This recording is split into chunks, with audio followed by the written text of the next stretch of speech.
Good evening, ladies and gentlemen. It's Monday night, and that means it's time for another edition of SOMSpotlight presented by Sun Parlor Trailers. My name is Craig Smollers, joined as always by Rob Young. Good evening, Rob. How are you tonight? Great, Craig. How you doing? I am awesome. Did you have a good Easter weekend? I did. We just had to stay home this weekend or this Easter, but still celebrated. Had lots to eat. Still feeling the after effects now, but I'll get over it. Had to Yeah. lose a few pounds. Yeah, we're all on a little bit of a turkey hangover, I guess. Yep. All right, so tonight we are going to be talking to the number 24, the driver of the number 24 mini mod, Scott Koomans. So let's get Scott in here and have a little chat with him. There he is. Scott Koomans, how are you tonight? Again. I still can't hear myself. You can't hear yourself? Well, we can hear you just fine. You're good. Doing it again. Can you hear us? Give it a second.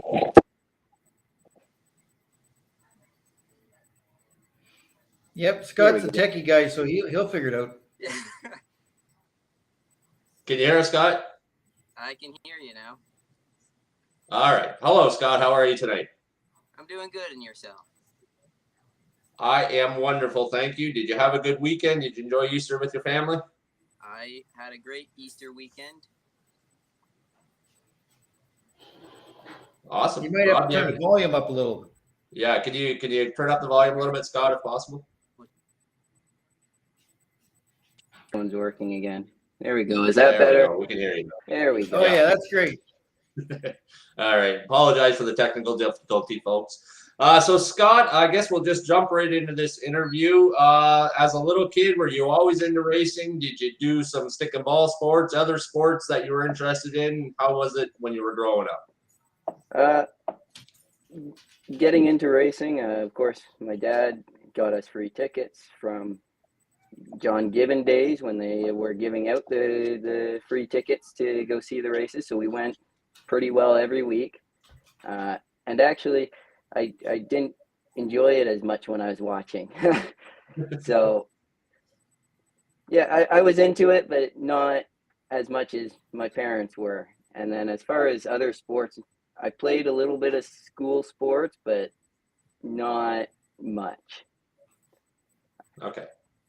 Awesome. Rob, do you have any questions about that?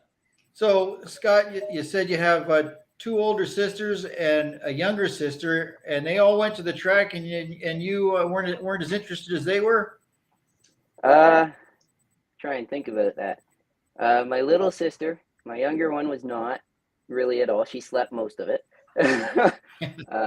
My older sisters, Amy, my oldest sister, was probably more interested than I was, and Jessica, the one above me, is probably about as interested as I was at the time. So did you watch NASCAR stuff, or were you mostly just local stuff? Generally speaking, I wasn't into watching any sports. Like I would rather be out there doing it, and that's what changed. Dad suggested we buy a race car, and I was like, I didn't really enjoy watching it, and he convinced me. We bought it. I went out for one practice, and well, it was over after that. Yeah. When you started going out to the track as a fan, did you know anybody that raced out there, or you just went because you had free tickets? That's a fun story. I want to hear it. So I believe, maybe they'll yell at me if I get it wrong, Mom and Dad went once on a date to the track. Awesome. Perfect date. Yeah, and I don't believe Mom was as excited about it as Dad was. And then when they finished, Mom was more excited than Dad was. So they had a great time at it. And then Gibbons said something about sponsoring the track, and Dad encouraged it, and they started getting free tickets because they were a big promoter of it, and then we just started going every week. So okay, did you have a favorite driver? Like, I mean, after a couple of years, might get to know some of the classes, some of the drivers. Did you end up getting a favorite driver, or one you like to watch, or whatever? We watched Dale Glassford for years.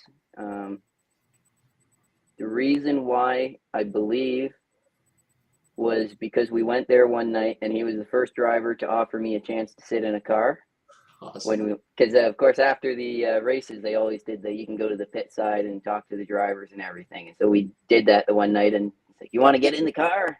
So I did, and I mean he created that bond first, and we just always cheered for him. Awesome. That's a great opportunity for a little plug I want to do here for the Southern Ontario Motor Speedway Junior Fan Club. Drivers, definitely get involved in that. Reach out to Lauren Bonner, because you never know whose day you're going to make and turn into a race car driver, is the evidence here. So that's very important. So make sure you're getting involved in the Junior Fan Club, please, drivers. Rob, do you have any questions about that? Well, Scott, we were talking earlier about your dad is a mechanic, and you mentioned about sponsoring the track. So does your dad own his own business, or does he work for?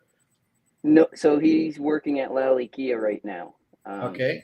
He's the shop foreman there, or And so whatever. So that when you mentioned they were sponsoring the track and you got some free tickets and stuff, who was he working for at the time? At the time, it was John Gibbons, and they were Chevy, I believe.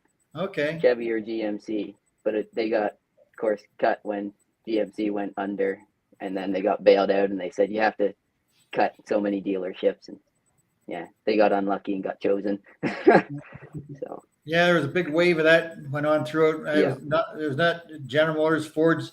They all had to have these great big stores, and you had to fit this certain mold, and it was funny because they weren't.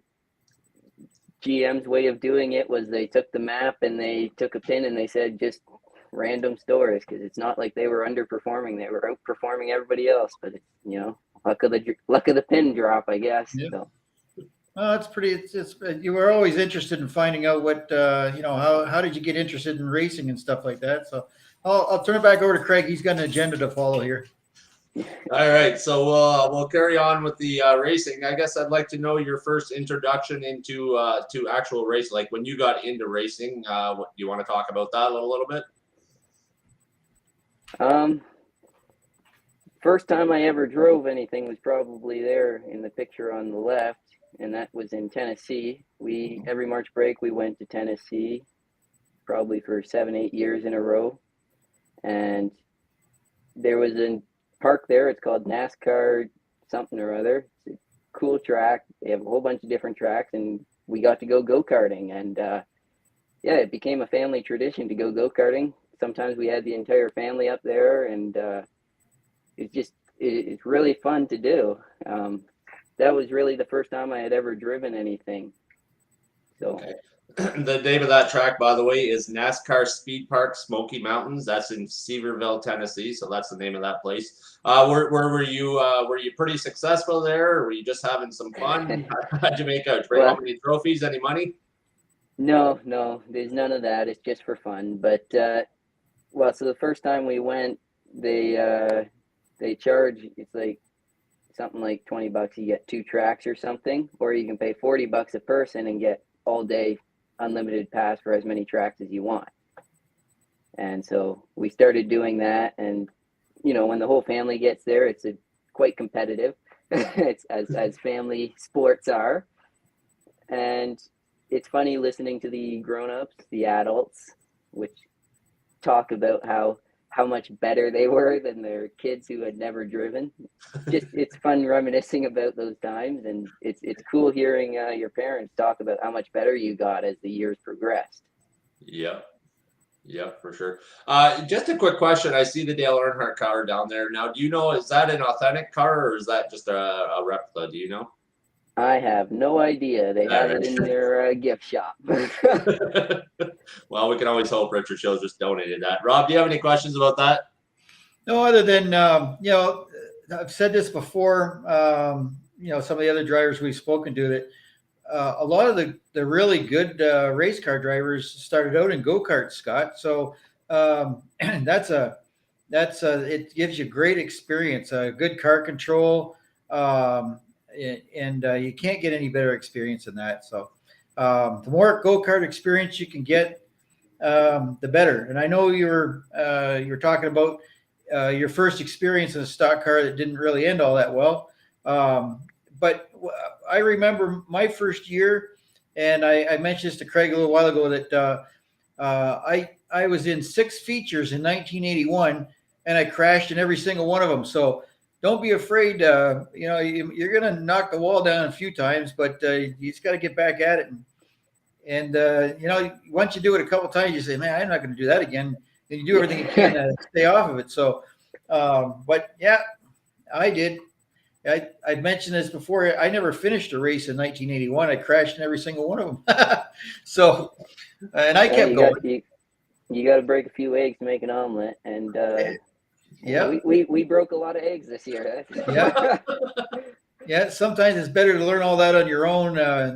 Yeah. So, but especially, if you're paying the bills, you say, I'm not going to do that again. Anyway, I'll turn it back over to Craig. All right. So you were down there in Tennessee. You said you went for what, 7 years in a row? You kept going down there. Yeah. Okay. Probably about that. Yeah. Okay. Awesome. So then you're coming back out to Southern Ontario Motor Speedway, and I guess you get interested in a mini mod. How does that all come about? Well, 2019 or 2020 COVID years are confusing. Dad had been talking about it for, I don't know, 3-4 weeks, maybe even a few months. And he kept seeing a couple going up for sale, and he'd always mention it to me and be like, yeah, that's a lot of money to spend on something that I don't even know if I'm going to enjoy. And Bonner's put their car up for $3,500 turnkey. And Dad came to me and said, I will split the price with you. Of course, he still had school payments for that. And so he wasn't allowed buying a car. That was a deal him and Mom made. So he was going to loan me the money. So I was buying the car. And we went, looked at it, and Bonner's let me hop in the car, drive it around their little track out back. And I mean, I got in that car and I felt the way the car shook, and drove it around the track 2 times. And I could enjoy this. And so, yeah, we bought it that day, and you can see in the picture there, that's how we brought it home. It's a cool experience to buy your first race car. It's almost like buying your first car, except for cooler. Yeah, for sure. Just out of curiosity, why, I don't know, you or your dad or whoever, why a mini mod? Any reason you went for a mini mod as opposed to a mini stock or even a Thunder stock? So Dad actually raced the Pickering's mini stock, the 95, I believe it was, when Austin moved up, and he finished the season in the mini stock. I think he did 3 or 4 races in it. And that's really what got him pushing me to, try something. And then the bomber class disappeared at that time. They dropped the bomber class. I'm not sure if they added the mini stock the next year or not, but we looked at mini stock and said, Dad didn't want to do mini stock again. I mean, if he had to, he would, but he'd do whatever he could get into. But he didn't want to do mini stock. And then Thunder stock, I mean, nothing against those guys, but that's rough racing. We didn't really want to get into that. And we certainly were not ready for a modified or late model, so the only class left was a mini mod. And I mean, it's different when you know somebody who actually races a mini mod and watch it. Like I mentioned earlier while we were talking that I never enjoyed watching sports that much, especially even watching racing. But once Dad was in the car, I had something invested in it. It totally different game. Mm-hmm. Great time watching now. Yeah, for sure. And the mini mods, they are a lot of fun. I love watching them. There's 25 or 27 cars out there, and there's a battle somewhere on the track from the front of the pack all the way to the very back. There's battles. They put on a great show. You guys do a great job. So they're a lot of fun to watch. So definitely, yeah, mini mods are awesome. Rob, do you have any questions about that? Well, I really like that mini mod class because, as Scott says, it's not in a not Thunder stock or a modified or late model. but yet it is a real race car. I mean, there isn't anything about those cars that's not a race car. From I mean, yeah, it can get a little expensive in the motors. I think some of the guys are spending some around 10 grand for a motor, but I don't think you really have to do that. But I mean, you can, and they're fully adjustable. It's a good step up from a go-kart. I mean, it's kind of like a go-kart, only a little bit bigger. Yeah, the motor's in the front instead of beside you, but you can learn a lot from those cars and a lot about driving and there's a whole bunch of them. So I really like that class. I think it's as much a beginner class as our Thunderstocks are. And so it's and I think you mentioned that was the Bonner car, and Craig's probably going to get to this, but you bought a car from Joel Desjardins, and Yep. that was I mean, that's a pretty quick little car. If you want to go fast, the best thing you can do is buy a car that's fast already. That's but anyway, I don't want to get ahead of the game here. I better turn it back over to Craig. All right. Do you remember what year that was that you bought that mini mod?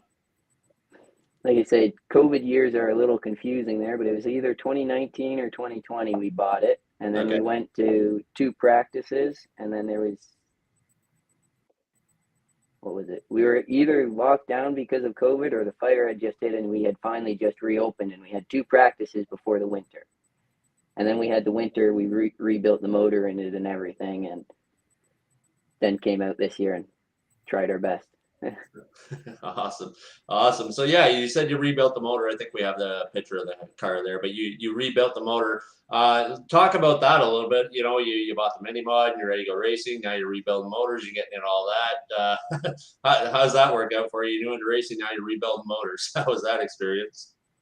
It was actually quite fun because when we bought the cars, I thought Dad was gonna, he's a mechanic, he'll know how to work on these, but he was blown away by how not factory any of these cars are. And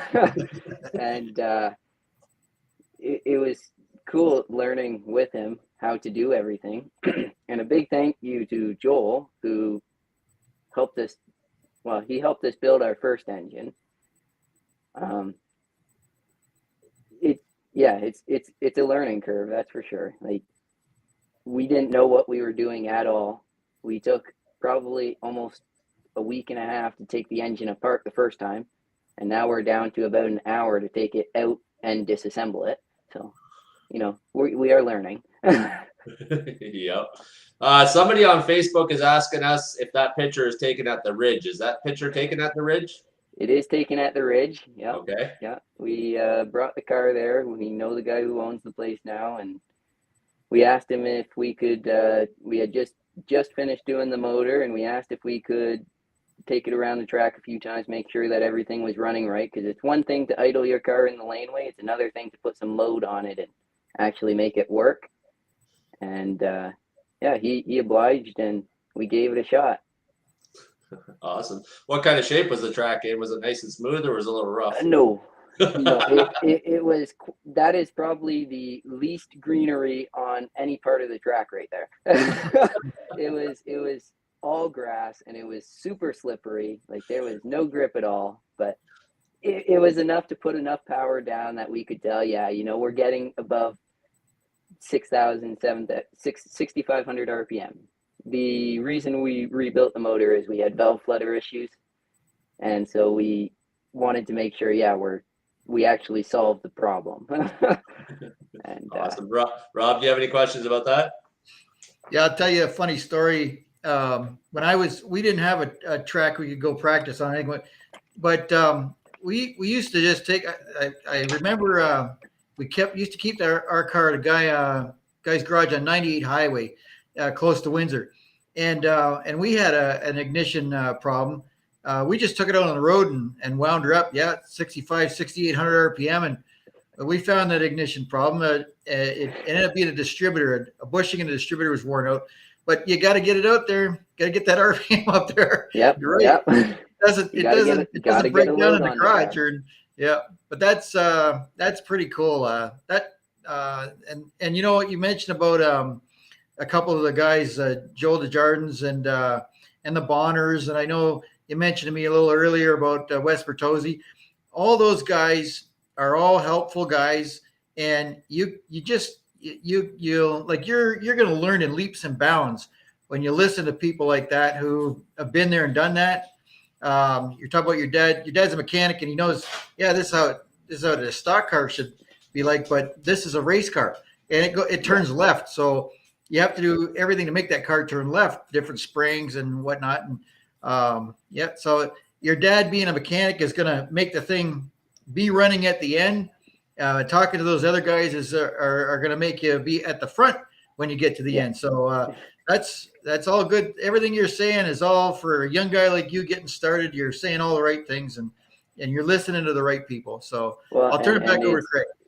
It's funny because you listen to these guys talk, and just real quick, we were looking back at where we started. I mean, looking at these pictures and some of the pictures of when we brought it home the first time, and then we go out in the garage and look at it now, and it's like, wow. You know, we have done a lot in just one and a bit of a year, you know, like, yep. It's incredible.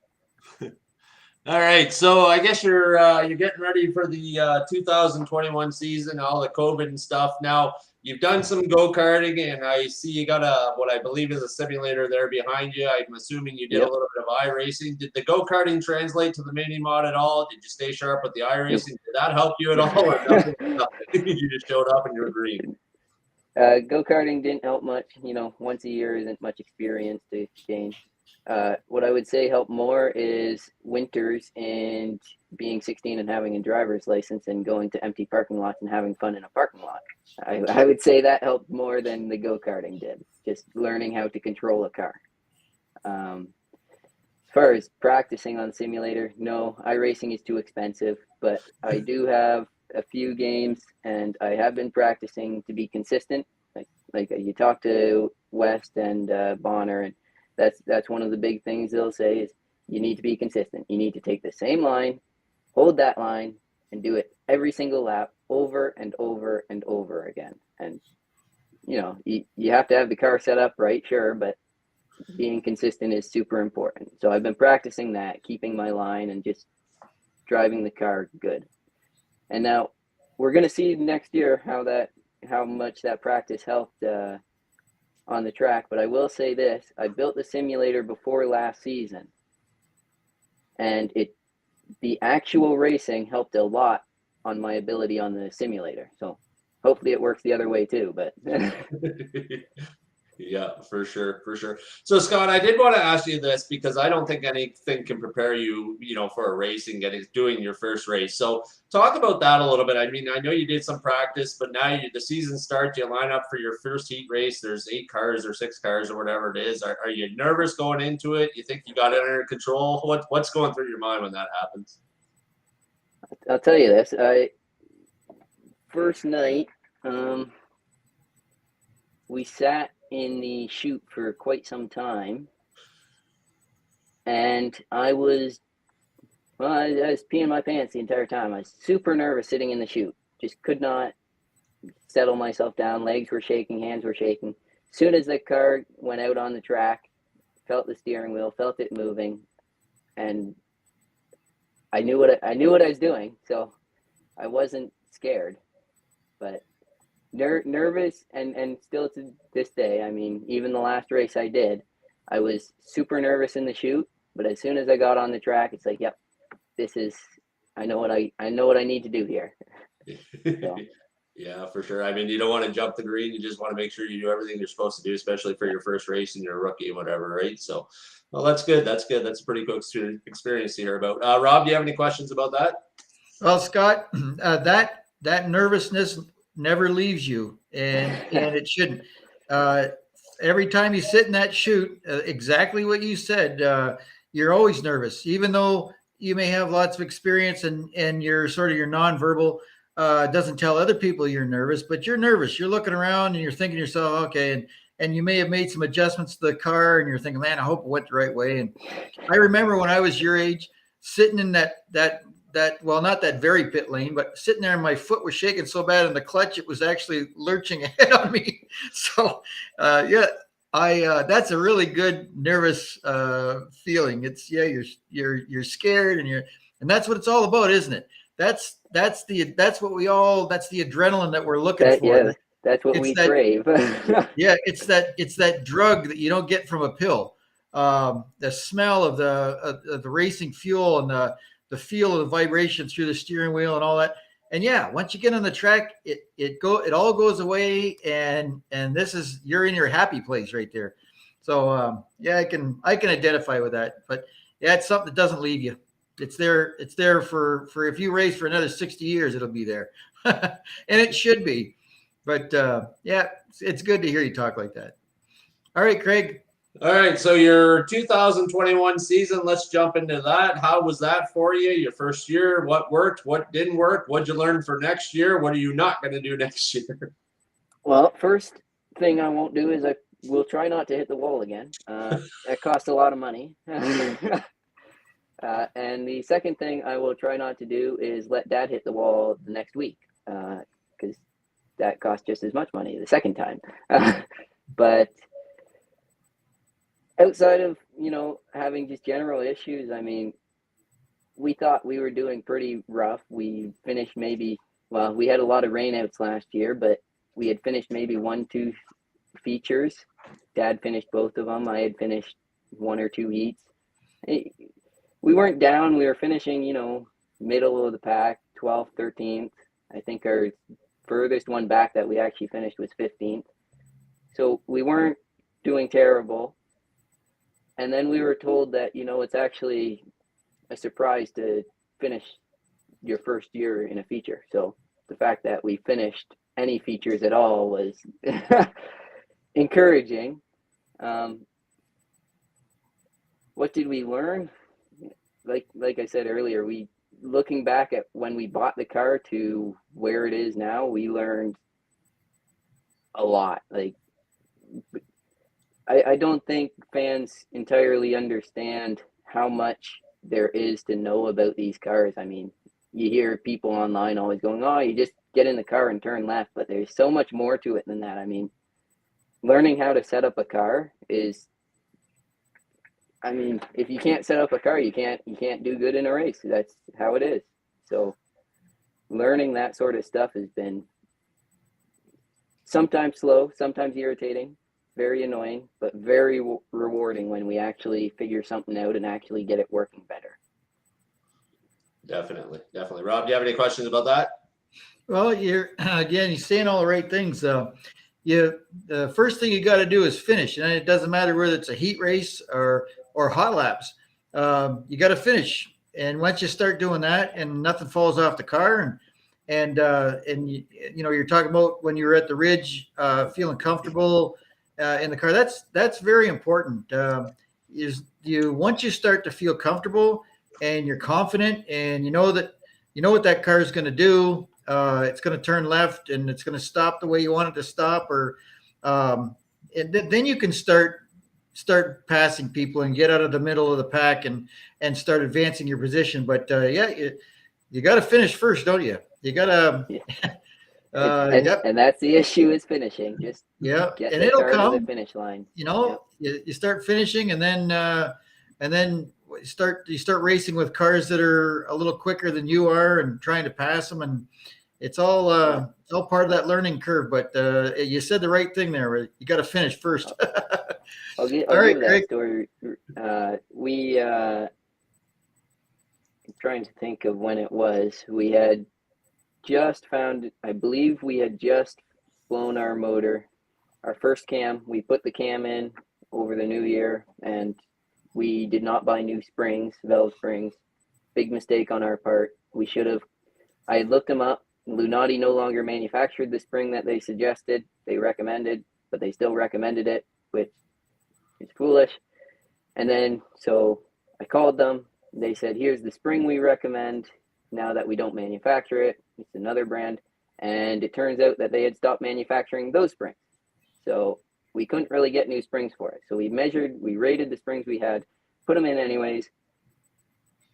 And it didn't go well. It wrecked the cam within about a few nights, probably four nights. It was toast. And so what was happening is we would get into the heat, we would run the heat, and within 3-4 laps, the follower would be so worn down that it would spit the follower, number 5.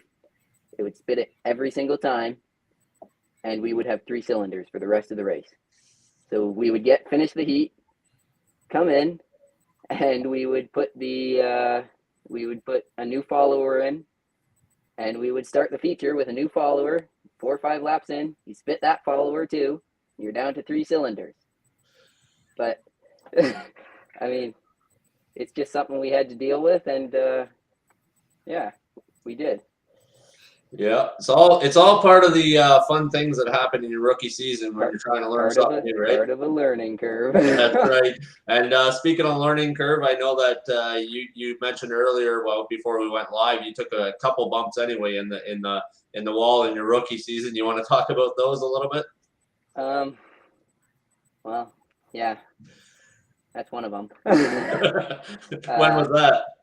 That was the championship night, I believe. That was the night I hit Dusty Burke, the E46 car.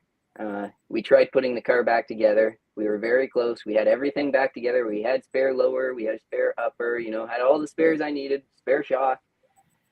I had no castle nuts that fit any of the ball joints. So I couldn't tighten any of the ball joints down.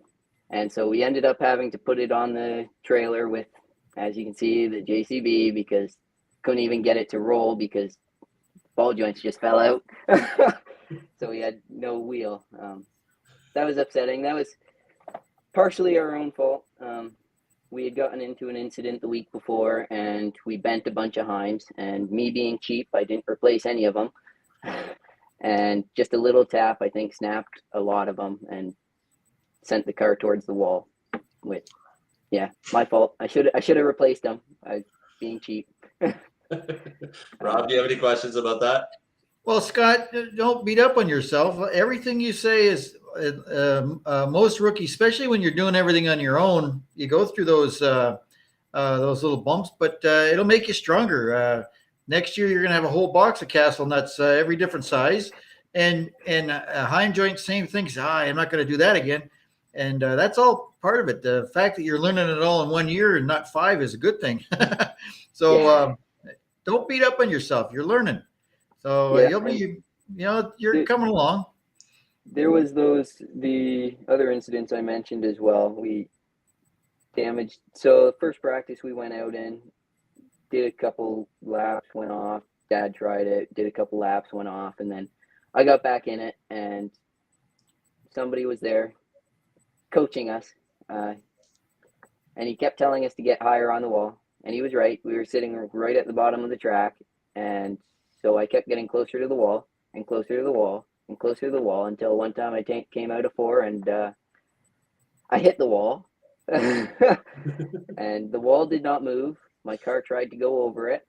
It didn't work. And I wrecked a lot of parts on that. And so, it was one of those, I was more angry at myself than anybody else was angry at me. And went home, fixed it, went to the races the next night, finished the race, whatever. Next week we went to practice again, and I told Dad, you can get in the car first, so in case I wreck it again, you get a chance this time. And I told him don't hit the wall because it causes a lot of damage. So he did 3 laps, and then he decided to see how much damage the wall did. And he hit the wall too. So we both have experience doing it. His did not cause nearly as much damage, but so I take the award for hitting the wall harder, I guess. I'm not sure if that's a positive, but I'll take it. Whatever gets you a win, right? That's right. All right. So I know that you and your dad were doing shared driving duties. I don't know if you guys did it every other week or however you did it. But for me, from watching from I would think that it would be kind of tough to get into a groove and stuff like that, where you're in the car, you're out of the car, you're watching, you're not watching. So I could see how that would be a little bit tough, especially for somebody like you. You're a rookie and you're trying to learn. So I guess towards the end of the season, you guys decided that's enough of the shared driving duties. We're going to do something about this. So when did you buy this, and talk about how that all came about? Well, we bought Joel's car with, I believe it was 3 nights left, and we weren't going to make the one. So Joel drove it for one more night, and then we took it championship night and fun night, I believe. Joel offered it to us at the beginning of the season. He said, I've been racing this long. You want to buy another car? And at the time we said no, because, it's the first year. He didn't want to get too far in. And we ended up just about finishing the season, and he offered it to us again. And it's like, well, we know we're going to continue, and we can't do this anymore because this is driving us nuts. I would race one week, and you find an issue with the car, and so you do something to solve it, and then you have a different driver in it. And Dad's 100 pounds heavier than me. That makes a difference. Plus, he's also a different driver than I am. So he throws the car into the corner different than I do. So whatever I change might not have worked for him, and most of the time it didn't. So it was very hard to find something that worked for both of us. So when Joel offered that to us and we knew we were going to continue, it was like, yeah, we should. And a funny story before that, I don't know if you have a picture of the Bonner's first car that we bought. We do. You do? Yep. Not that one. I don't know if you gave it to Angela or not. Yeah, we do have it somewhere. We might pull it up after. Yeah, okay. But we decided plenty of weeks before we bought Joel's car that we were going to buy a second car, or at least build a second car. And we were going to aim to have it on the track at least once for the season. Just, it's a goal to have, something to do. And I found a chassis. It was on the Mini Mod Facebook page. It was from 2 years ago or something. And I texted him and I asked if he still had it, and he did. And so I bought it. I recognized Blur Racing on the fuel cell and on the and Bonner Racing on the wing, and so I texted a picture of it to Bonner, and Bonner informed me that that was his very first mini mod that he ever raced. So that was pretty cool. And then we started putting it together. I built a brand new engine for it, something I had never done. We had done head work, but never bottom work to one of our engines. And so, we had replaced pistons, but we never rebuilt a motor. So I built my first motor, put it in there. I cranked it in there. And the week after I cranked it, we were probably 2 weeks out from getting it on the track. And the motor in the 24 car had a crack in the block. And we finally had to pull it out, and we replaced it with the engine I had in that car. So what was supposed to make it into the season was now set back by however long a machine shop would take to do another block and head and all the work that we'd have to do to it. And by that point we were out of time, and that's when Joel offered us his car to finish off the season with. So Awesome. Rob, do you have any questions about that? Well, it's pretty cool.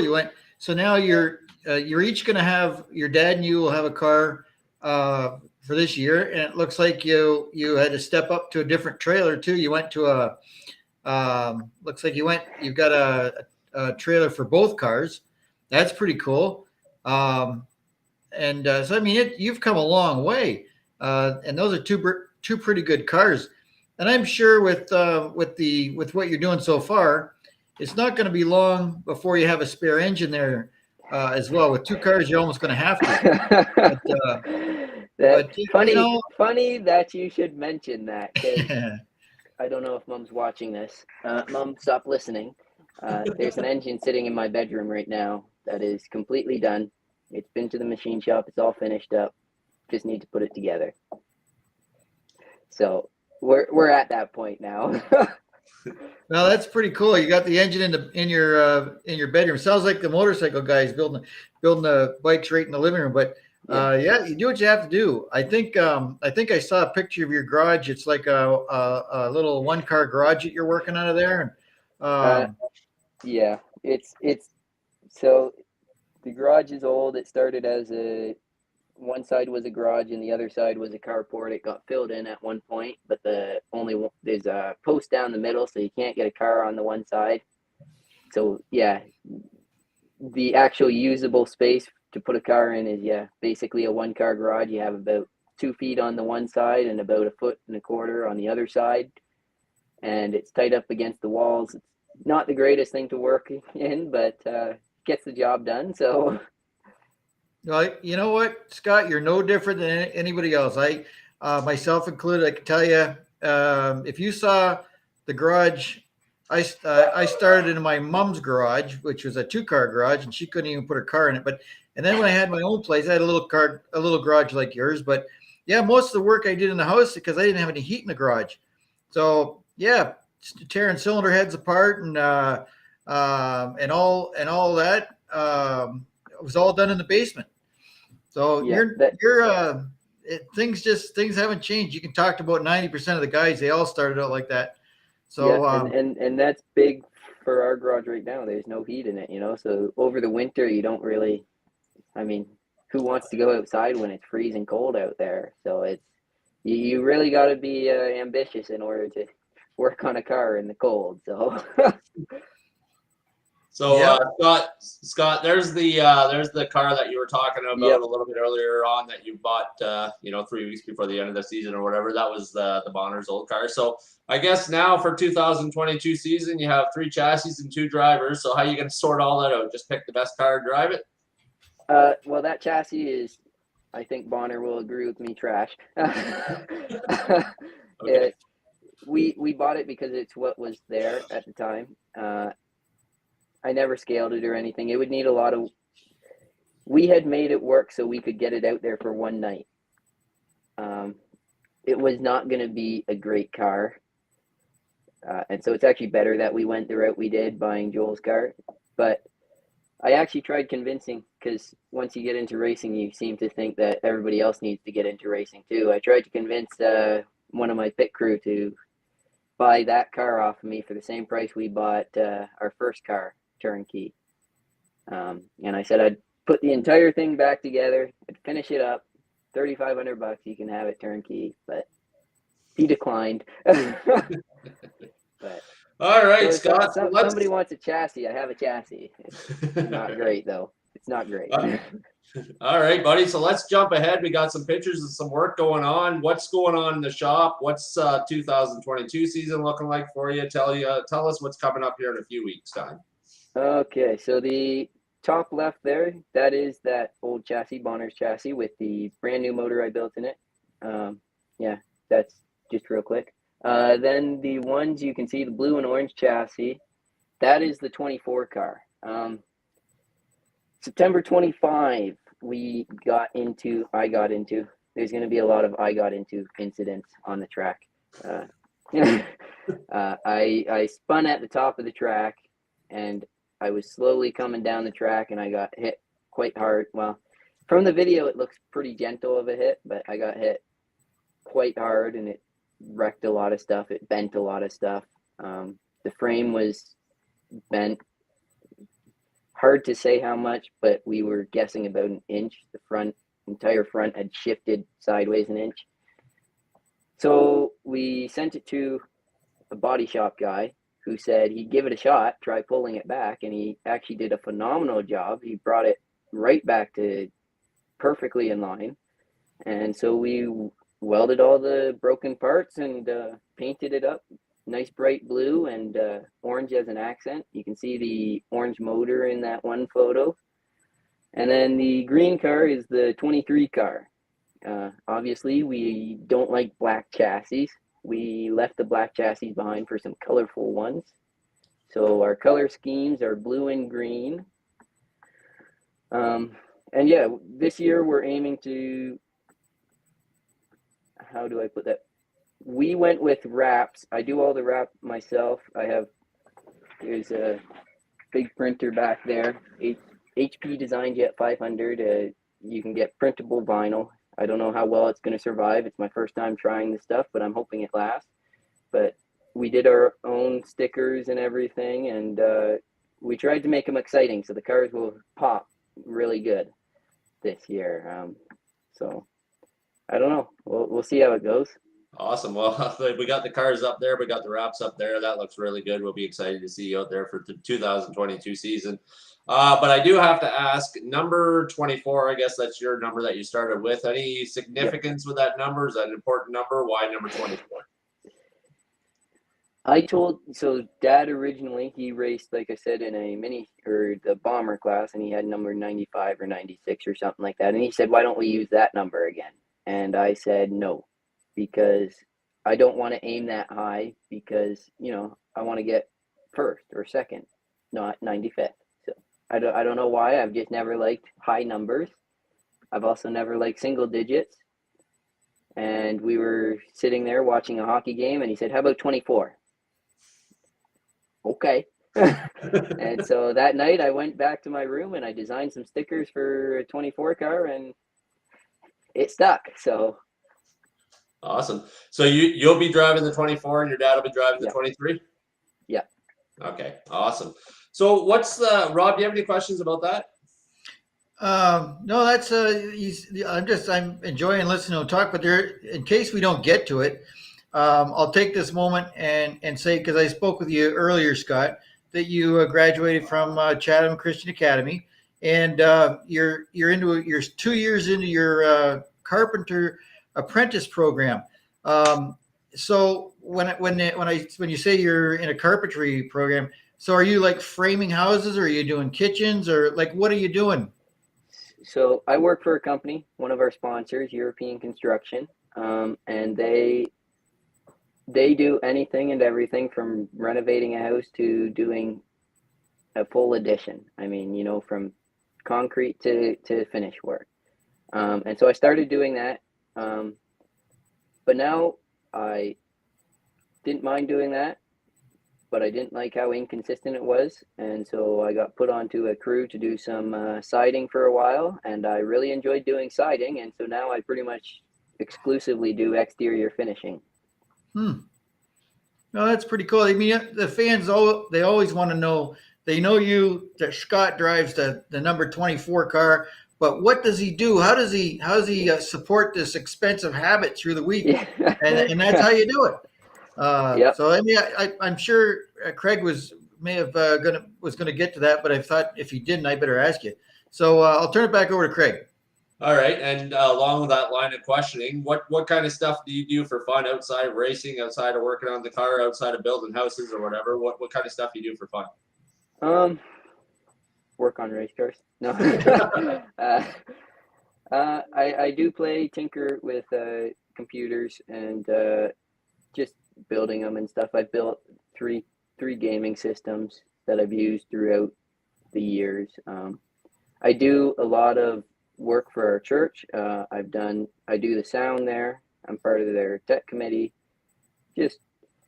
I don't really have too many hobbies. I just fill my time with stuff to do rather than sitting around. Awesome. All right. So do you have any sponsors that you would like to thank for the 2022 season? Yeah, they're all there right on the screen. I see them. Now I probably won't forget any. Koomans Demolition. My grandpa he works there. He's one of the owners. Great guys. And I'm thankful they're on, because that's why I got to put the giant excavator on the one car. that was the big selling point right there. European Construction as well. They helped us immensely last year. I mean, we had access to their shop for a few issues. When we pulled a motor out, we were pulling motors out by putting ratchet straps around the motor and then putting a angle iron bar through them and then lifting and killing ourselves. Very bad method, but they let us use their shop for a few nights to deal with that, and also to sticker the car this year. Great Lakes Gymnastics is staying with us. We asked Joel to continue sponsoring us. Lally Kia, of course, where Dad works, is sponsoring us, and Restore FX as well is sponsoring the car again this year. Awesome. And anybody else you'd like to thank? Anybody else that helped you out? Well, yeah, I want to thank Bertozzi. I'll give that story in a second. Bonners, they give a ton of just help. You know, if we ever have an issue, we can go to them and ask them, what should we do, or do you have a part for us to help us finish the night, or anything like that. As well as Daniel, he's part of our pit crew, and my uncle Brian, he helps with the pit crew as well, and they do a phenomenal job. Real quick, they that night that we had where I wrecked the car, yeah, another one of those nights. Dad was racing the 23 already, and he had a flat tire. So we both came in at the same time. They had the flat tire changed, and we had analyzed what we were going to do with my car and if we could deal with it fast enough. By the time the yellow or the green flag was dropped, the 23 car was already back on the track. Like, phenomenal job. They were very quick about it. We were well below the 2 minutes, even though we didn't get 2 minutes, and it was really cool to see that. Who else? Bertozzi as well. Bertozzi I want to give a special thanks to him if he's watching, because we, on September 25th, when a lot of stuff got damaged, the frame got bent, engine mounts were gone, transmission mount snapped, like everything was broken. And he came to pick up a rear end gear. I had a spare rear end gear he needed, and he looked at it and he encouraged. I wasn't going to fix it. It was, it's 1 or 2 nights more. I'm too far gone at this point. We'll just start over for next year. And he encouraged me to fix it. Just put it back together. Don't worry about getting it perfect. Just go out there. It's championship night. Have a good time. And yeah, we did. And it was completely the right choice, because it was a great night. So thanks, Wes. Awesome. Yeah, and you know what, Scott? We do these interviews, and we absolutely love hearing stories like that. Every interview, there's some sort of a story where a driver at the track helped another driver, and it's usually a whole community of drivers helping everybody, and we love hearing it. We never get tired of hearing them. Rob, do you have any questions or comments about that? It reminds me, when I was Scott's age, I wrecked a car, and we didn't have all the tech stuff we have now, but in my mother's backyard there was 2 apple trees, and they were about 25 or 30 feet apart. And I remember putting the car between those 2 apple trees and chaining one end and using a come along at the other to straighten the frame back out. So, we did try that. It did not work though. things haven't changed too much. All right, so you can go on and I'm living proof of that. I still use a lot of stuff. Well, not anymore, but that for 30 years things didn't change too much. We used a Ford 9-inch rear end, a small block Chevy. Back when I first started, we had point type distributors instead of HEI stuff. That's about the only change in the distributors that we've had, other than MSD stuff. But it's fun talking to you, Scott. You started out by, you weren't really interested in racing, and now I can tell you won't stop talking about it. So things really have changed in a year and a half or 2 years, haven't they? People probably say that after they get away from me too.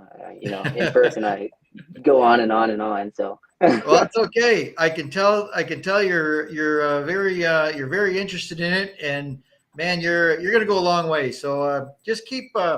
It's a lot of fun talking to you, and so I can't wait to watch you this year and see what you're up to. And between you and your dad, there's probably going to be some rivalry there, but you're the young guy. You'll have to come out on top. Well, we did race the one night, fun night. There was only 6 or 7 cars out there, and I did pass him. So I went off early because it was so cold that night. The car was popping and banging, and like I said, it was brand new motor. I wasn't going to take a chance with it, but I did pass him. So yep. I mean, just don't wave at him when you pass him. That's disrespectful. All right, Scott. Great. So, I guess if the fans want to follow along with what's going on in Scott Koomans Race Shop, how can they do that? You have some social media stuff out there for fans to follow along with you? Koomans Racing, we do have a Facebook page. There's also a YouTube page. We have a camera now. We want to get video of the actual races, and we're going to try and upload them or see how good we can get at it. But hopefully we can start doing something like that. As far as Koomans racing, we usually post the week of a race, the Saturday, let you know if we're going to be there or not. And if there was any major issues with the cars, we'll let you know like what we did that week and how we solved the problems that we had. So Awesome. Rob, do you have any other questions for Scott? Nope. No, I can. I know a lot more about Scott than when we first met. So he's a perfect age to be an up and coming stock car racer. So I can't wait to see what he's like in about 5 years. Probably in a late model by that time. I do have to throw out there, I got to give a thank you to you, Rob, because you did give us our tire pressure gauge back after that practice. And we were lost without that. Yeah. I thought it was a pretty good find. I parked my trailer and I looked down and there was this nice tire gauge there. Yeah, and then you guys you came looking for it. So yeah, I'm glad I was able to return it for you. All right, Scott. Well, I have no more questions for you. Do you have anything you want to ask me? I don't think so. All right. Well, we look forward. Thank you for doing this. No problem, and thank you very much for joining us. This has been a lot of fun. We really enjoy. I mean, both me and Rob, and I hope the fans enjoy it too. We love getting to know the drivers, and we have a lot of fun with this. Wherever the conversations go, we never really know, as you know, what we talk about live before we go on. So we don't really know where the conversations are going to go, but we really do have a lot of fun, and we're so happy you joined us. This has been a great interview. We wish you the best of luck in the 2022 in the number 24 mini mod at Southern Ontario Motor Speedway, and I hope you had guys at Koomans Racing have a successful season. Thank you. Thank you very much, Scott. Take it easy and good luck to you this season. Yep. Good night, Scott. Thank you. Good night. Bye. Yep. All right. Well, there you go, Rob. That's Scott Koomans. We know a heck of a lot more about him now. Yep. I was thinking Angela was telling me that there's over 90 drivers registered. I think maybe it's over 100 now for all 5 of our divisions. So if you just do the math, if we interview one driver a week, it's going to take us 2 years to interview all these guys. So I don't know if we need to step it up a little bit to talk to more of them or what. But I really do enjoy talking to these guys and getting to know them, because I see their cars out there and I see things that happen to them and man, when you get to know them and you become friends, it's gonna do nothing but help out. They help me, I help them, and all the rest of the drivers and stuff like that. Once you get to know these guys, you want to help them. So I enjoy it. Absolutely. Yep. And these interviews are a lot of fun. Ladies and gentlemen and fans, if you want to check us out, make sure you check us out on YouTube. That's SOMSpotlight on YouTube. If you want to check it out on the YouTube channel, all the interviews are there that we have done, and all the ones from the future will be there also. Don't forget to check us out on Facebook, the Southern Ontario Motor Speedway Fan Zone group. That's where all the information is found, events, calendars, whatever else will be coming up. Also check out the Southern Ontario Motor Speedway Facebook page for all the information coming up at the track as well. Also, don't forget that opening weekend, on May 6th, Friday, May 6th, and Saturday, May 7th. Friday will be our mini stock opening night. We will be doing a food drive for the entire weekend. So bring your canned goods, bring your whatevers. Food banks are desperate right now, so make sure you're bringing all your stuff. That's going to be Friday, May 6th, and Saturday, May 7th. Also on Friday, May 6th, that is going to be the start of our Friday market. Every Friday night, we're going to be doing that from 4 till 8 p.m. That starts Friday, May 6th until Friday, September 30th. Those are the dates. So if you want to get involved in the vendor market, make sure you're checking that out. And reach out to Craig Smolders and Angela Young, and we will get you all set up for that. Also, don't forget that on May 28th, drivers, you guys can bring your cars out to Retrofest in Chatham. We have a nice wide open parking area there, so all the cars are welcome, all the drivers are welcome. Come on out, let's show the community what we have. Also on Sunday, July 3rd at Miller Park in West Lorne, that's going to be the 2022 Show and Shine. We're going to have some cars that will have an area set up there for us as well. So if you guys want to come out there, I will be there as a vendor also, selling shirts and hats and whatever. So we will be there for that. I think that's all of the upcoming stuff that I have to mention. Now, we do have some sad news that we want to share along. We want to offer our condolences to Randy DeWale and his family. He passed away, I believe it was yesterday. I'm not 100% sure on that. Longtime flagman at the Speedway, a great guy, great person, great with the kids and everything. We're very sorry to hear of the loss, so our prayers go out to Robin and the entire family. Rob, do you have anything you want to add to that before we go off here? I think there's a memorial service or a service for Randy this Sunday in Chatham. I'm not sure exactly where it's at, but it's from 1 till 3, I believe. And yeah, it'd be nice to see everybody out to pay their respects to Randy and his family. Yeah, definitely. We'll make sure we get the details on that, and we will put that posted. Thank you very much for ladies and gentlemen for joining us tonight. Like I said, this has been a fun interview. Next week, we're going to be talking to the Bad Fast Grandpa, driver of the number 34 late model at Southern Ontario Motor Speedway. That's Jimmy Jones. He's going to join us. He's been driving forever, so I have a feeling it's going to be a lot of stories, and we're looking forward to that. So he's going to join us next week, so make sure you're checking that out.